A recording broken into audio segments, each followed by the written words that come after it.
Hi friends, ನಮಸ್ಕಾರ ಎಲ್ಲರಿಗೂ. ರಂಜೂಸ್ homely ಫುಡ್ಗೆ ಎಲ್ಲರಿಗೂ ಸ್ವಾಗತ. ಇವತ್ತೊಂದು ಆರೋಗ್ಯಕರವಾದಂತ ಒಂದು ಬ್ರೇಕ್ಫಾಸ್ಟ್ ರೆಸಿಪಿ ಜೊತೆ ಬಂದಿದ್ದೀನಿ. ಅಂದ್ರೆ ಒಳ್ಳೆ ಸಾಫ್ಟ್ ಆಗಿರುವಂತ ಒಂದು ರೊಟ್ಟಿ ಮಾಡ್ತಾ ಇದ್ದೀನಿ. ಆದ್ರೆ ಇಲ್ಲಿ ಹಿಟ್ಟು ನಾದಬೇಕಾದ ಅವಶ್ಯಕತೆ ಇಲ್ಲ, ಅದೇ ರೀತಿ ತಟ್ಟಬೇಕಾದ ಅವಶ್ಯಕತೆನೂ ಇಲ್ಲ. ತುಂಬಾ ಸಿಂಪಲ್ ಆಗಿ ಮಾಡಬಹುದು. ಬನ್ನಿ ನೋಡೋಣ ಏನು ಅಂತ. ಆಮೇಲೆ ಇದಕ್ಕೆ ನಾನು ಸ್ವಲ್ಪನೂ ಎಣ್ಣೆ ತುಪ್ಪ ಬಳಸ್ತಾನೂ ಇಲ್ಲ. ಆರೋಗ್ಯಕರವಾದಂತ ಒಂದು ಬ್ರೇಕ್ಫಾಸ್ಟ್ ರೆಸಿಪಿ. ಆಮೇಲೆ ನೀವು ಫಸ್ಟ್ ಟೈಮ್ ಈ ಚಾನಲ್ ನೋಡ್ತಿದ್ರೆ ಚಾನಲ್ ಸಬ್ಸ್ಕ್ರೈಬ್ ಮಾಡಿ ಸಪೋರ್ಟ್ ಮಾಡಿ, ಅದರ ಪಕ್ಕದಲ್ಲಿರುವ ಬೆಲ್ ಐಕನ್ ಪ್ರೆಸ್ ಮಾಡಿ, ಅದರಲ್ಲಿ ಬರೋ ಆಲ್ ಆಪ್ಷನ್ಗೂ ಕ್ಲಿಕ್ ಮಾಡಿ. ಹಾಗಿದ್ರೆ ಮಾತ್ರ ನಾನು ಹಾಕೋ ಹೊಸ ಹೊಸ ವಿಡಿಯೋಸ್ಗಳ ನೋಟಿಫಿಕೇಶನ್ ನಿಮ್ಗೆ ಸಿಗುತ್ತೆ. ಮೊದಲು ಇದಕ್ಕೆ ಸ್ವಲ್ಪ ನೀರು ಬಿಸಿ ಮಾಡಬೇಕು. ಚೆನ್ನಾಗಿ ನೀರು ಕುದಿ ಬರಬೇಕು. ನೋಡಿ, ನಾನು ಇಲ್ಲಿ ಒಂದು ಮಗ್ಗಲ್ಲಿ ನೀರು ಬಿಸಿ ಮಾಡ್ತಾ ಇದ್ದೀನಿ.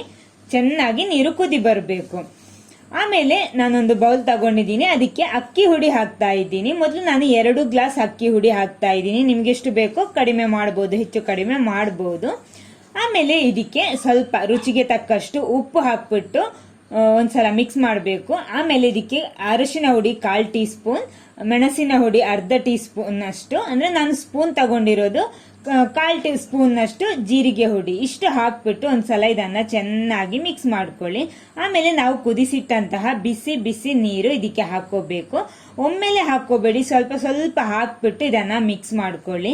ಅಂದ್ರೆ ಇಲ್ಲಿ ಗಟ್ಟಿ ಹಿಟ್ಟೆಲ್ಲ ಮಾಡ್ತಾ ಇರೋದು, ನೀರು ಹಿಟ್ಟಲ್ಲಿ ನಾನು ಮಾಡ್ತಾ ಇರೋದು. ನೋಡಿ, ಈ ರೀತಿ ಸ್ವಲ್ಪ ಸ್ವಲ್ಪ ಹಾಕ್ಬಿಟ್ಟು ಇದನ್ನ ಮಿಕ್ಸ್ ಮಾಡ್ತಾ ಬನ್ನಿ.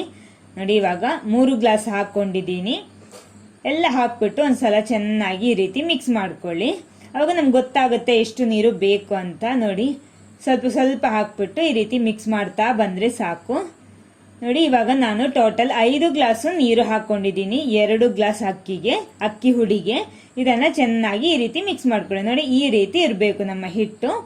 ಆಮೇಲೆ ಇದಕ್ಕೆ ಸ್ವಲ್ಪ ಈರುಳ್ಳಿ ಮತ್ತು ಕ್ಯಾರೆಟ್, ಅಂದ್ರೆ 1 ಈರುಳ್ಳಿ ಮತ್ತು ಕ್ಯಾರೆಟ್ ಹಾಕ್ತಾ ಇದ್ದೀನಿ. ಸಣ್ಣಕ್ಕೆ ತುಂಡು ಮಾಡಿಬಿಟ್ಟು ಹಾಕ್ತಾ ಇದ್ದೀನಿ. ಇದನ್ನೆಲ್ಲ ಹಾಕ್ಬಿಟ್ಟು ಒಂದ್ಸಲ ಇದನ್ನ ಚೆನ್ನಾಗಿ ಮಿಕ್ಸ್ ಮಾಡ್ಕೊಳ್ಳಿ. ನೋಡಿ, ನಮ್ಮ ಹಿಟ್ಟು ಇವಾಗ ಈ ರೀತಿ ಇದೆ. ಅಂದ್ರೆ ಗಟ್ಟಿ ಹಿಟ್ಟಲ್ಲ, ನೀರು ಹಿಟ್ಟಲ್ಲಿ ಮಾಡ್ತಾ ಇರೋದು. ನೋಡಿ, ಈ ರೀತಿ ಪ್ಯಾನ್ ಬಿಸಿ ಮಾಡಿದ್ಮೇಲೆ ನೋಡಿ, ಈ ರೀತಿ ಬಾಳೆ ಎಲೆ ನಮಗೆ ಬೇಕು. ಪ್ಯಾನ್ ಮೇಲ್ಗಡೆ ಒಂದು ಬಾಳೆ ಎಲೆ ಈ ರೀತಿ ಸೆಟ್ ಮಾಡ್ಕೊಳ್ಳಿ. ಆಮೇಲೆ ಅದ್ರ ಮೇಲ್ಗಡೆ ನಾವಿಲ್ಲಿ ರೆಡಿ ಮಾಡಿಟ್ಟಂತಹ ಹಿಟ್ಟು ಹಾಕೋಬೇಕು. ಹಾಕಿದ್ಮೇಲೆ ಇದನ್ನ ಫುಲ್ ಆಗಿ ಸ್ಪ್ರೆಡ್ ಮಾಡಬೇಕು. ಅಂದ್ರೆ ನಾವು ರೊಟ್ಟಿ ಎಲ್ಲ ಮಾಡ್ತೀವಲ್ಲ, ಅದೇ ರೀತಿ ಎಷ್ಟು ದಪ್ಪ ಬೇಕೋ ಆ ರೀತಿ ಮಾಡಬಹುದು. ನೋಡಿ, ಈ ರೀತಿ ಫುಲ್ ಆಗಿ ಸ್ಪ್ರೆಡ್ ಮಾಡಿದ್ಮೇಲೆ ಇದರ ಮೇಲ್ಗಡೆ ಪುನಃ ಒಂದು ಎಲೆ ಇಡಬೇಕು. ನೋಡಿ, ಈ ರೀತಿ ಫುಲ್ ಆಗಿ ಒಂದ್ಸಲ ಸ್ಪ್ರೆಡ್ ಮಾಡ್ಕೊಳ್ಳಿ. ಬಾಳೆ ಎಲೆ ಎಷ್ಟು ದೊಡ್ಡದಿದೆಯೋ ಅಷ್ಟು ಸ್ಪ್ರೆಡ್ ಮಾಡಬಹುದು. ಇದೆಲ್ಲ ಸ್ಪ್ರೆಡ್ ಆದ್ಮೇಲೆ ಇದರ ಮೇಲ್ಗಡೆ ಇನ್ನೊಂದು ಬಾಳೆ ಎಲೆ ಸೆಟ್ ಮಾಡಬೇಕು. ನೋಡಿ, ಈ ರೀತಿ. ಆಮೇಲೆ ಸ್ವಲ್ಪ ಪ್ರೆಸ್ ಮಾಡಿದ್ರೆ ನಮಗೆ ಕರೆಕ್ಟ್ ಆಗಿ ತೆಳುವಾಗಿ ಸಿಗುತ್ತೆ ನಮಗೆ. ಆಮೇಲೆ 2 ಬದಿ ಕೂಡ ಇದನ್ನ ಚೆನ್ನಾಗಿ ರೋಸ್ಟ್ ಮಾಡಬೇಕು. ಬಾಳೆ ಎಲೆ ಚೆನ್ನಾಗಿ ರೋಸ್ಟ್ ಆಗಬೇಕು. ಹಾಗಿದ್ರೆ ಮಾತ್ರ ಒಳಗಡೆ ಇರುವ ನಮ್ಮ ರೊಟ್ಟಿ ಕೂಡ ಚೆನ್ನಾಗಿ ಬೆಂದು ಸಿಗುತ್ತೆ. ನೋಡಿ, ಈ ರೀತಿ ಆಗ್ಬೇಕು. 2 ಬದಿ ಕೂಡ ಚೆನ್ನಾಗಿ ಈ ರೀತಿ ರೋಸ್ಟ್ ಮಾಡ್ಕೊಳ್ಳಿ.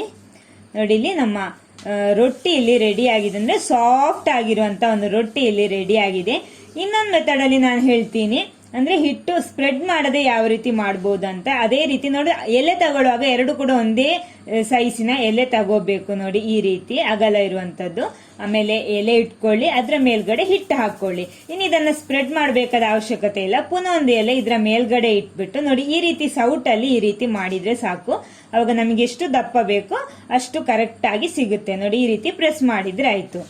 ಇದೇ ರೀತಿ ಪ್ರೆಸ್ ಮಾಡಿಬಿಟ್ಟು 2 ಬದಿ ಕೂಡ ಚೆನ್ನಾಗಿ ರೋಸ್ಟ್ ಮಾಡ್ಕೊಳ್ಳಿ. ಇಲ್ಲಿ ನಾನು ಎಣ್ಣೆ ತುಪ್ಪ ಏನು ಬಳಸ್ತಾ ಇಲ್ಲ. ನೋಡಿ, ಬಾಳೆ ಎಲೆ ಮತ್ತು ಹಿಟ್ಟು ಮಾತ್ರ ನಾನಿಲ್ಲಿ ಬಳಸಿರೋದು. ಈ ರೀತಿ ಮಾಡ್ಕೊಳ್ಳಿ. 2 ಬದಿ ಕೂಡ ಚೆನ್ನಾಗಿ ಈ ರೀತಿ ರೋಸ್ಟ್ ಮಾಡ್ಕೊಳ್ಳಿ. ನೋಡಿ, ಇವಾಗ ಚೆನ್ನಾಗಿ ರೋಸ್ಟ್ ಆಗಿದೆ. ನೋಡಿ, ಇವಾಗ ಚೆನ್ನಾಗಿ ರೋಸ್ಟ್ ಆಗಿದೆ. ಸಾಕು, ಇದನ್ನ ತೆಗಿತಾ ಇದ್ದೀನಿ. ಇದೇ ರೀತಿ ಉಳಿದದನ್ನೆಲ್ಲ ರೆಡಿ ಮಾಡಿ ತರ್ತೀನಿ ನಾನು. ಎಲ್ಲ ಕೂಡ ಇಲ್ಲಿ ರೆಡಿ ಮಾಡಬೇಕು. ನೋಡಿ, ಇದು ಸಾಕು.